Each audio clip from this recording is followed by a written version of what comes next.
It's time for this week's episode of Brandon Sports Talk, featuring in-depth interviews from those who are trending in the world of athletics.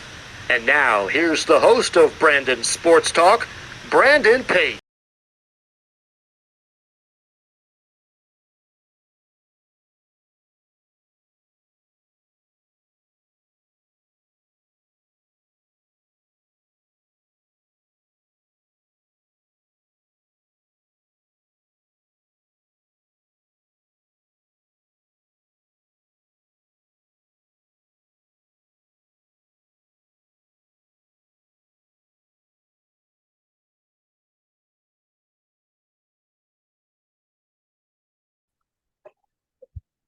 Welcome back to Brandon Sports Talk. In today's episode, I have the privilege to interview the St. Mary's University heads women's basketball coach, Coach Valerie Huizae. How are you doing today? Doing good. How are you? Doing good. Can you talk about how you knew that you wanted to get started in coaching in college women's basketball? Yeah, I just love the sport, and I was always very um, just wanted to be athletic. I loved all sports, but basketball just took a special place in just my drive and my passion. And I would say probably in high school is when I knew. And again, I was very realistic. I knew I had a chance to potentially play somewhere in college. And then I knew the next step would be, how do I stay involved in this game? And it wasn't playing professionally, but I knew coaching was a very good possibility. And so I tried to, you know, position myself in order to do that life after college basketball. How was it like attending LSU's Silver Report and getting to play the for the women's basketball team? Yeah, LSU Shreveport. Yes. So it was great. I still keep in touch with Coach Howell. He's a good man, a good coach, and I love my teammates. Still best friends with a lot of them today. And we formed a bond through competition. And I still follow the team. I follow their progress. The men's coach is still there when I played there, and there's just a lot of connections there. I always support them, and I'm grateful for my time there for sure. What was your experience like getting to put on that jersey, and what were some of your biggest accomplishments as a player? Put on the jersey just when you know you're in this mission with your teammates. There's just nothing like it. And we went on a special run. My first year there, I transferred from Lawn Morris Junior College. So that JUCO experience just I still keep with me to this day. Just the lessons learned at LMC, but accomplishments. We did a lot of firsts that year. We made it to the national tournament, made it to championship game. Still wish we could have got Coach Howell that championship, but we were runner up in conference and tournament. But it was a great run. We got first time nationally ranked, first time making 27 wins. So a lot of firsts that year. And so I'm very proud of that to do that with my team.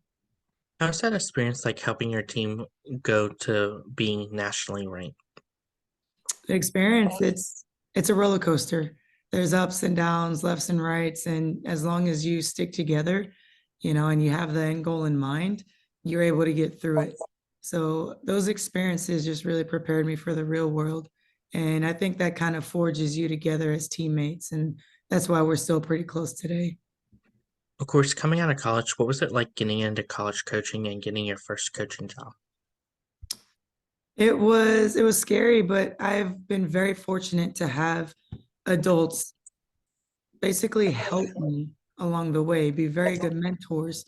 So the way it happened was Courtney Pruitt, she's actually a athletic director now at Kilgore College, and she was my assistant coach at JUCO. Well, she was coaching at Tyler Junior College with Trina Horde, and she knew she was going to leave. She knew I was going to be finishing up soon with college, and just made that connection with Coach T. And fortunately, Coach T was zero experience, just out of college, decided to hire me and give me an opportunity. And again, I'm forever grateful for her for just giving me a chance. And I mean, I'm still learning from that coach to this day, and just want to shout out her. Just won the national championship last season for JUCO Division I JUCO ball, and I'm just so proud to say I'm part of her coaching tree. How's that experience like going to Tyler Junior College and getting to become the assistant coach there? It was, words just don't do justice, the impact it had on me. And it was just me there as an assistant. So there was a lot of hats I had to wear as far as recruiting, academics, skill development. But again, Coach T entrusted that all to me. She basically said, here, figure out how to swim. And of course, guided me along the way. So that experience just, it's indescribable the impact it had on me. And I keep a lot of those lessons I learned through watching Coach T, through my conversations with her, just being in the locker room, behind closed doors in practice. I'm not surprised at all. She won a national championship. It just the kind of genuine person she is and the standard she holds her players to. I'm just forever grateful I had a year with her. Of course, how did your experience at Tyler Junior College help you to get your job at the your alma mater to become the next head coach there? Well, again, just being able to be available just to do more, and I will say what also helped propel me to that position was from Tyler, I went to be an assistant at Our Lady of the Lake for Chris Minner, who was the head coach. And in those 2 years, again, you talk about raising the standard. He never lowered it for his teams. And it's no shock. We won 50 games in 2 years together.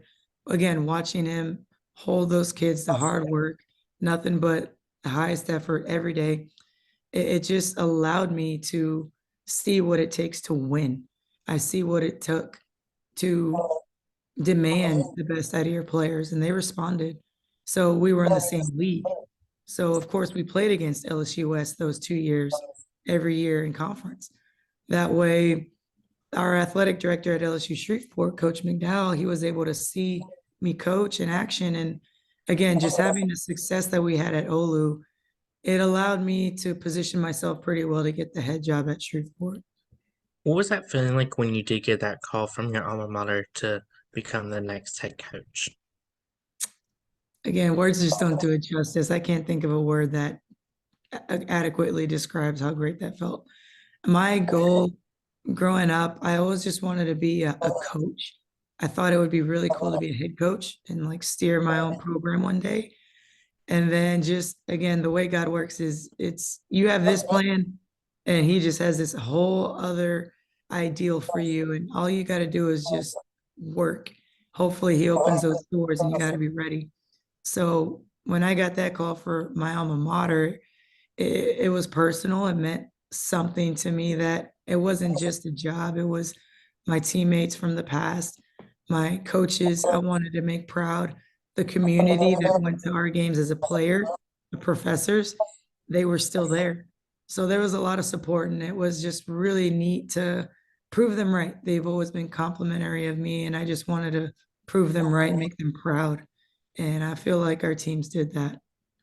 Of course, during that time, what was it like continuing your legacy as a player to then becoming the coach at your alma mater and being in the driver's seat?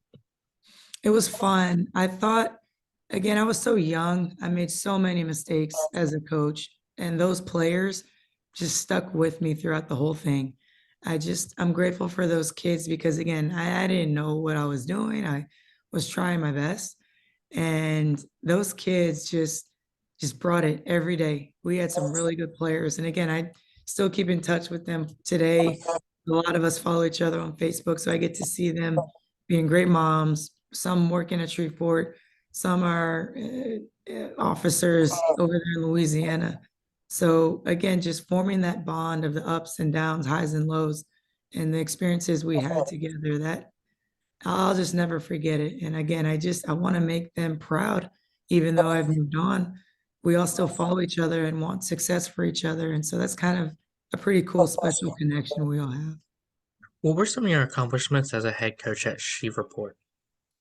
Um, Again, we just wanted to play well for our community. I didn't exactly plan on the success we had that at that time, but those players, they just bought in. Again, we 20 wins both years.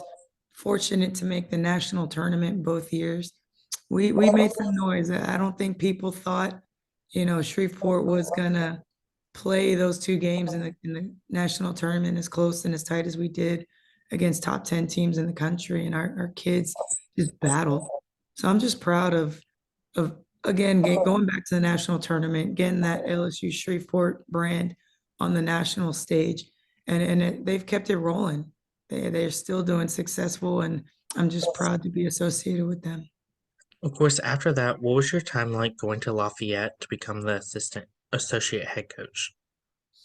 Well, after that, I got to be an assistant at St. Mary's. So learning from Coach Martin's, just again, a lot of X's and O's, and learning what it's like to coach in the NCAA.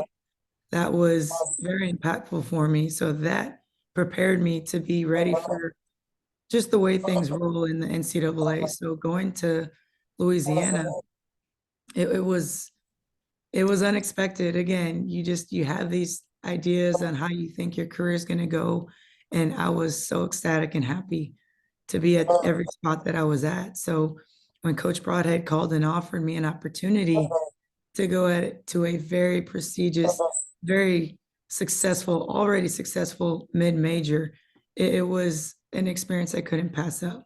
And again, in those 5 years, the things we learned and experienced just through being a part of a successful Division I program across the board, all sports.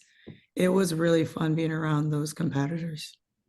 Of course, while being the assistant coach, what was it also like being the recruitment coordinator? It was fun. I got a lot of opportunity to network with those resources.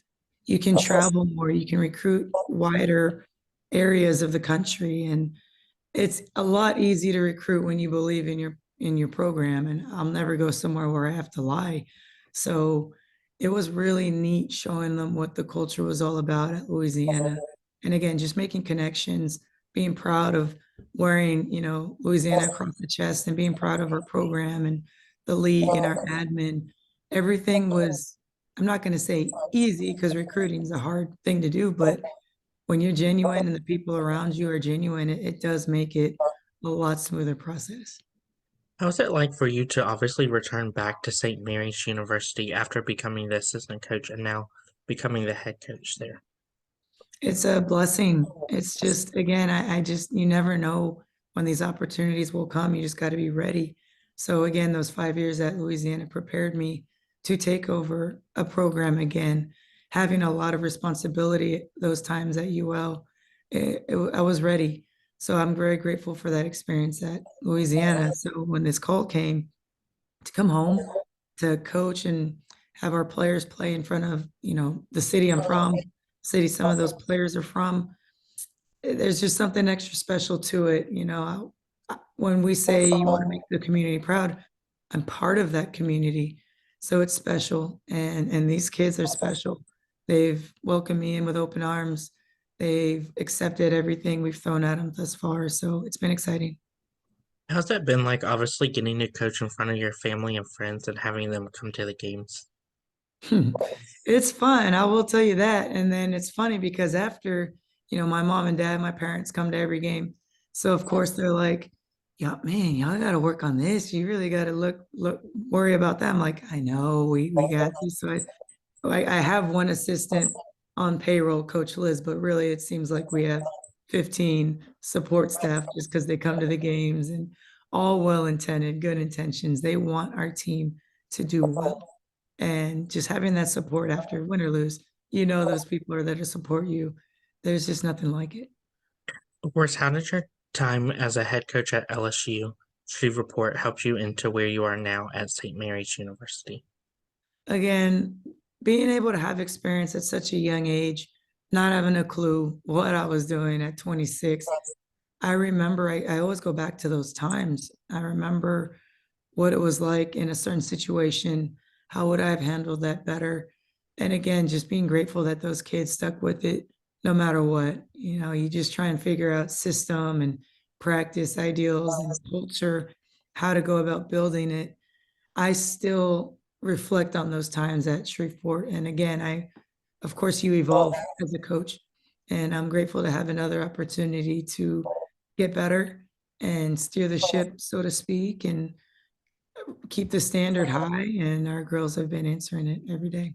How's it been like, obviously, as a head coach, building that coaching staff and the players around you for St. Mary's University? Well, that was a big decision when I first got the job, was to retain Coach Liz. Not only has she been there, she took my place when I left St. Mary's. So she's been there 5 years, but she's an alumni. She's a player there, won championships. So that's very unique to have someone on staff that's literally worn the jersey that our players wear today and has had success. So having that connection with our alumni, it was huge. And she's been great. Again, it's just been something that it's not just coaching basketball or X's and O's. This really has to mean something. And it doesn't have to mean the same for me as it does for our staff or Coach Liz. It's special. Again, with our players and bringing in those players that we brought in the summer, you just want to bring in players that have good character, handle their academics. You don't want to have to walk their hand to class. And I think we did a good job of that in the summer, even though it was late. We have some really good people. Again, with the team that we inherited, 8 returners, they're just good people. And I think that's what's been great and having a good start so far is everyone is for each other. Whether you play 30 seconds, 30 minutes, it doesn't matter. We all have an impact in this game, and they've taken a good ownership of that. Who are some of the teams that you face each week in your conference? Well, this week is our first week opening up in conference. We'll play Western New Mexico today and Eastern New Mexico Saturday. But this conference is a gauntlet. We have 16 teams, and there's not a single night you can take off, or nothing is a guaranteed win in our league. We have a team, top echelon teams that go to the Elite Eight and win national championships every year. West Texas A&M, Lubbock Christian, they're perennial powerhouses in this league. Across the nation, they have a brand. So I'm excited. I'm looking forward to playing even other teams on the rise. Angelo, UT Tyler, Kingsville International are in our region. I mean, it's tough. We have really good coaches here that I'm excited for, but you got to be ready. How's that feeling like the first time you got to step on the court and become the head coach for St. Mary's and lead them to a victory? These questions are tough with describing that feeling, just because it's just words just don't do justice, man. It's excitement, it's nervousness, it's most importantly just gratitude. Being able to step on the court, we were fortunate to host the regional crossover this year, so we had 2 very good RMAC teams and Regis and Mines come in. And that first game against Regis, like you said, on our home court, seeing a lot of family and friends there to support. Gratitude comes to mind. I'm grateful for the support we have, not just for me, but for our players. A lot of people want this team to do well, and I'm grateful for that. What does the game day atmosphere look like for St. Mary's basketball? It's good. It's really good. I think our team has had early success that we're starting to build momentum in the community and the university in general. So we had a pretty good crowd. I was fortunate to have some comments and some, compliments about the crowd. And again, that's nothing to do with me. That's just friends, family of not just me, but our players. They put on a show that first game. They played hard. They came back from a deficit to win the game. So I think that sparked a lot of interest in our program, and game day atmosphere has been good, and I think it's going to grow. What are some of your future plans for the St. Mary's women's basketball program? Just to continue the growth. I mean, it was already in great hands. There have been successful years for many years in the past with Coach Martins, and just 20 years ago, just there's a name here. When St. Mary's women's basketball, there have already been championships won. There's already been a lot of success down here. So plans is just to keep it rolling. We are now in a new conference too, and we want to stay in the top echelon of the league. We just hope to be a fun ticket in town and fun team to watch, just because we play hard, we play together, and that kind of stuff is exciting. So we just want to continue to bring excitement to our program, and hopefully more and more people in the community want to come watch. Of course, as head coach for St. Mary's, how has it been like continuing your legacy so far and continuing building your legacy of a St. Mary's women's basketball coach? Yeah, when you say legacy, I guess that's really not something you think about until, you're old on the porch, hopefully drinking tea or something. But right now, I just want to help our girls learn how to win. And again, that doesn't mean that's not defined by a scoreboard. It's just defined in how we carry ourselves, how we treat each other, how we approach the work, how we approach being a good teammate, how we are in the community. All those things equal winning. And our team right now has completely bought into that. Again, it's a roller coaster. It's not just some perfect uh, ride. So as long as we stick together and they learn that, they're going to go be productive members in society. And that really is truly how you grow the St. Mary's women's basketball program. So I'm proud of them, and I hope we continue to do that. What does the recruitment process look like for those prospective student athletes looking to play women's basketball? Well, it's different for everyone. And I will say this, there's a program for everyone if they want to play college basketball. Now, the problem is they got to be realistic, right? You got to be realistic about where you can land. So, what does it look like? You just got to play hard. You just got to get out there on the scene, play hard in your high school team, find a local club program that's going to play in smart areas in your local region and play hard. But what does it look like for us specifically? I'll say we like to start home and then branch out. We're very fortunate to sign two local players to St. Mary's for next season. And I want to do that. I want to keep the best players home if we can. And then, of course, we'll branch out from there. When I came into this job, there was already kids from Germany, Poland, Croatia. So it's really neat to just bring uh, really good players and good people from around the world to St. Mary's. So again, it's just going to be whoever's the best fit for St. Mary's, whether you're home first or you live in Washington or Philly or Detroit or across the country, overseas, we're going to find you. So again, for PSAs looking to play college ball, there's a place out there. Let's just hope that their circle is realistic at to where they can land and be happy about it. How does the official visit look like for prospective student athletes coming to St. Mary's? It's fun. We like to hopefully do it around when they can come watch a practice, just to, we say, get a little peek behind the door as to what it's like in this program. And that's worked pretty well for us. Even when it's a good or bad practice, I tell them they'll see the good, bad, and the ugly, whatever that may be that day. And then, of course, we like to let our recruit spend time with just the team, away from the coaches, away from, their support that brought them there, because I want them to get a genuine sense of who our players are. I firmly believe that they're just such good people. And I've been joking with them that they're 3 for 3. The kids we've brought in, they spend time with our players. Our players are just good, genuine people that honestly, I don't know who wouldn't want to be around them, right? So they spend time along with the team. They go see the campus. They meet a bunch of people on campus because they spend 2 hours for sure with us in practice and workouts, but they got a whole other life to live on campus. So they meet professors, they meet support, career services.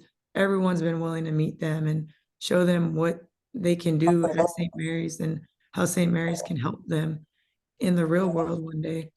And then, of course, we just show them their dorms, show them the facilities, have a meal, answer questions, fellowship a little bit, and let them go on their way. Of course, as a head coach, what is it like getting to see those players as a freshman put on the jersey for the first time and then as a senior put it on for the last time? That's pretty cool feeling. I actually got to experience that finally at Louisiana because I was there for 5 years. So I got to see the evolution of some scrawny little freshman kids come in, they mature, they take ownership of the team, then they take leadership, and then they go on into the real world and do successful things. I can't wait to see that evolution here. We have one freshman on the team this year.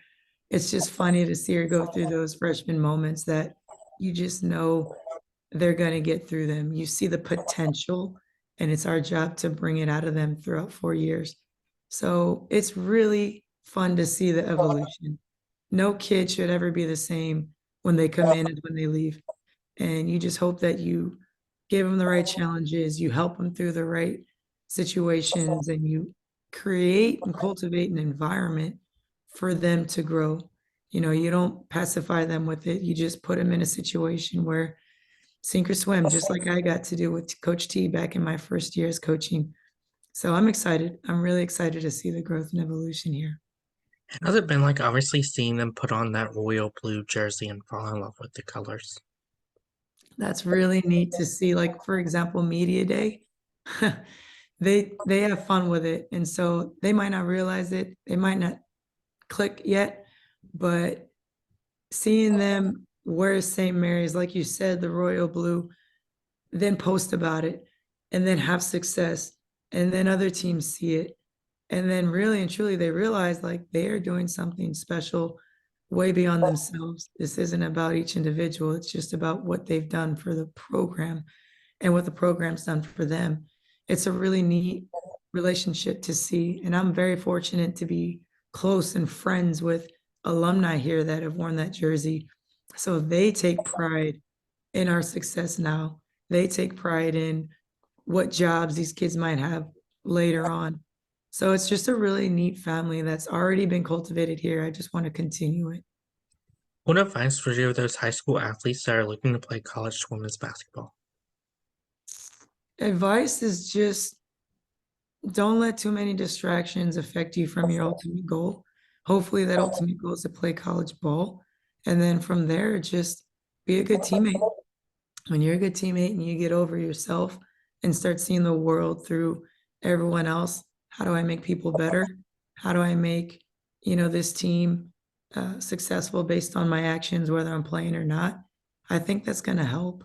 I think, again, there's a place for everybody. They just got to put in the work. That just hasn't changed. There's no magic potion. There's no magical like wand that you can wave and they're just automatically good. Usually the players that play at the next level, they put in the work. So that's just what they got to do. What advice would you give those college athletes looking to play for Athletes Unlimited or the WNBA? They just, again, it's just the work. I think you got to go watch games. You got to support. League pass for the WNBA is like $20. Everyone has that to spend. Not a lot of people choose to invest in what their goals are. So as long as they're investing time, energy, effort, mindset, it's all got to be invested towards that goal. And again, put in the work. What advice would you give those college women's basketball players looking to represent a national team, whether it's US, Canada, or Mexico? You just got to let the results speak for themselves. With that situation, they call you. You don't exactly tell them you want to play on the team. So you just got to position yourself. Again, you got to put in the work. I can't sugarcoat it. If you want to play basketball beyond your college days, you just got to be better than a lot of the people in this country if you want to represent those teams. And that is an opportunity. If you have Spanish descent, you can go play on the Puerto Rican and Mexican national teams. So just position yourself and invest your time, energy, and effort into it. What advice would you give future college coaches looking to get started, whether it's becoming assistant coaches or even head coaches, just like you have? Just be where your feet are and make that job your dream job. Treat it like it's your dream job. Treat it like that's the best situation for you. And honestly, you just got to stay ready. You never know when that opportunity is going to come where you can potentially move into a job or move on to the next job. You never know. I've always felt like you just can't plan it. You can't, you get called for those things. So my advice is just to be ready. So what does that mean? Call coaches. You got to be well networked. You got to be well versed in the game. Go to YouTube, watch certain teams, know the vernacular of college basketball, X's and O's, know who the great club coaches are, know how a team runs their system. You got to know that stuff. But in order to know all these things and to be well connected and to be well versed in this game, you got to invest. You just got to invest your energy, time, effort. It has to be there. So my advice is just to stay ready and be ready when that number is called. Don't expect it. It might not come, but if it does, you just got to be ready. What advice would you give those people, such as yourself, that was able to coach at their alma mater? Just prove them right. There's a reason that you were able to get back to that place. These people believe in you.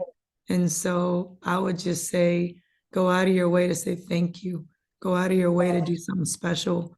You know, when someone in the community asks for either an appearance or a clinic or a community service help, be willing to do it as long as it doesn't compromise anything going on with your team. If you have an opportunity to coach at your alma mater, that just means that a lot of people believe in you. So appreciate that and prove them right. That's great advice. Where can my listeners find you at on social media along with the St. Mary's Women's Basketball Program at? Yes, we're on Twitter, STMUWBB. I think that's what it is. But yeah, if you just Google St. Mary's Women's Basketball, we're on there. We're on Twitter. We're on Instagram. Our assistant coach, really and truly, and then a lot of other people, support staff, have done a really good job of investing in our social media platforms, just because that is what a lot of PSAs, families, community, they see that. And I really hope that they follow us on social media. Again, I don't fact check me on it, please, but I think it says TMU WBB on Twitter. And again, just find us on Instagram and please follow us. I'm proud of our team. I'm proud of this program, and I just hope people want to watch. Thank you again, Coach Valerie, for your interview, and best of luck in your future with the St. Mary's Women's Basketball as the head coach. Oh, thanks, man. I appreciate your time. Thanks for having me. Thank you. You can find Brandon Sports Talk on Facebook at Brandon Sports Talk, Instagram at Brandon Sports Talk, Twitter at Talk_Brandon, and you can find me on YouTube at Brandon Sports Talk. Don't forget to like, comment, and subscribe. Thank you again, Coach Valerie, for your interview, and best of luck in your future. Thanks, man. Thanks. Good luck. You've been watching Brandon Sports Talk. Please feel free to like, share, and subscribe to Brandon Sports Talk on social media and on YouTube.